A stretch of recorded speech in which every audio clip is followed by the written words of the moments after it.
What would you do if your dream of freedom clashed with the iron fist of authority, only to unravel a truth that broke your heart? On the shimmering surface of Lake Serenity, I thought I'd found a way to outsmart the system.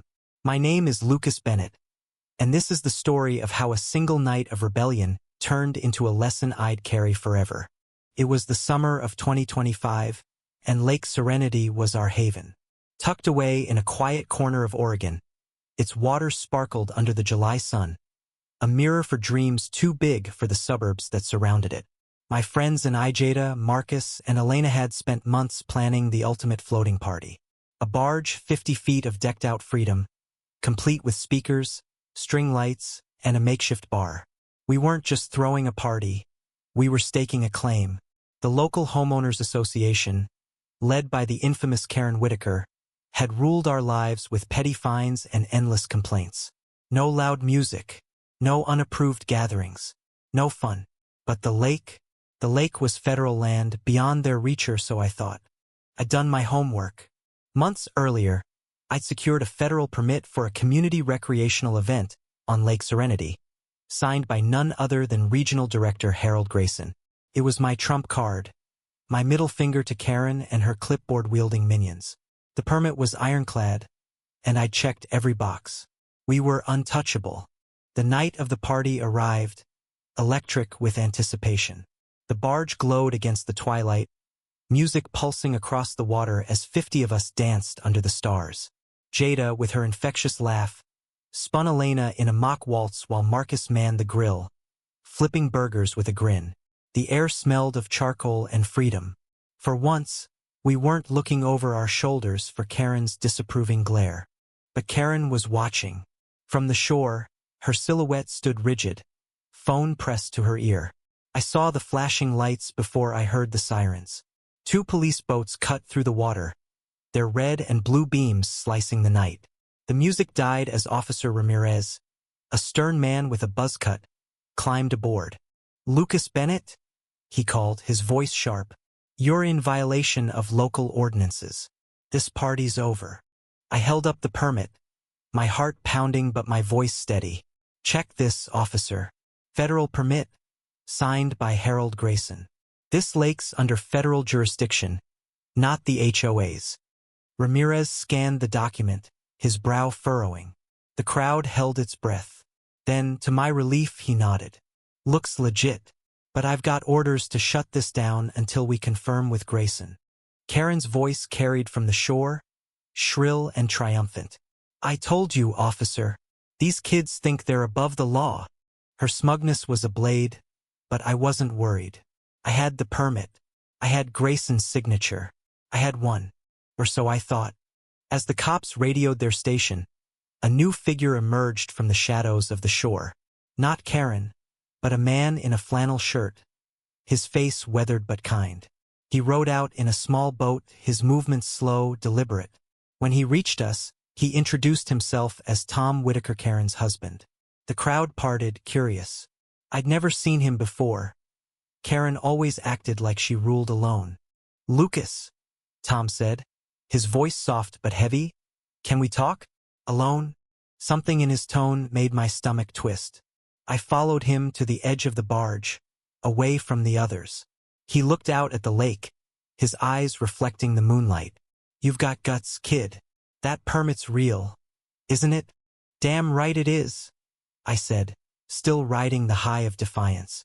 "Karen can't touch us." Tom sighed, running a hand through his graying hair. "You don't know the half of it. Harold Grayson's my brother-in-law." Karen's brother. The world tilted.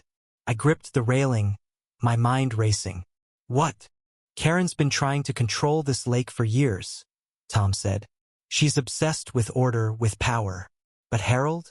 He's the one who pushed her to it. He's been using her to keep people off this lake, to keep it pristine, for some big development deal." "Your permit?"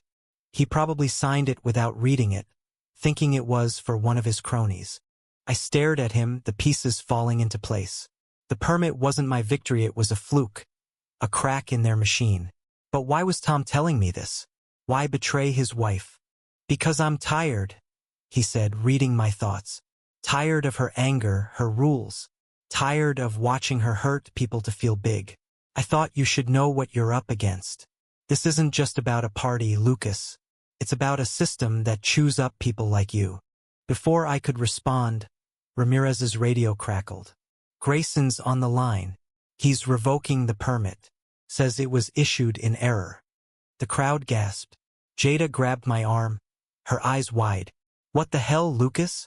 You said we were covered. I was speechless. Tom's words echoed in my head. A system that chews up people like you. Karen's laughter rang from the shore, a sound that felt like nails on a chalkboard.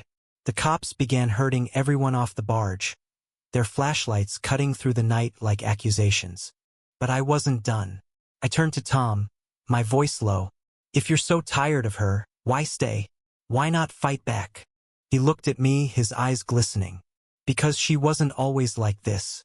We lost our son, Ethan, 5 years ago. Drowned in this lake. She's been trying to control everything since, to keep the pain away. I stay because I still love the woman she used to be.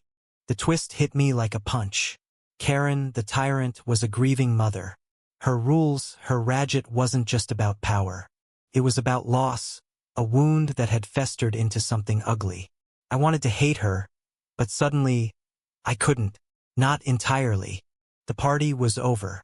The cops towed the barge to shore, and we scattered into the night, our rebellion crushed. I drove home alone, the permit crumpled in my pocket. I'd won the battle, but the war? The war was never mine to win. Days later, I saw Karen at the community center, her clipboard clutched like a shield. I wanted to confront her, to throw Tom's words in her face. But when our eyes met, I saw something nawa flicker of exhaustion, of pain. She wasn't a villain, not really. She was broken just like the rest of us. I never threw another party on Lake Serenity. The permit was gone and so was my fire. I thought I was fighting for freedom, but I'd stumbled into a story much bigger than Maya's story of grief, power, and the things we do to survive. Tom's words stayed with me, a quiet warning. The system doesn't just break the rebellious. It breaks the ones who enforce it, too. In the end, the lake kept its secrets, its waters still and silent under the stars. And I learned that sometimes the hardest truths aren't the ones you fight for, but the ones you have to live with. ND.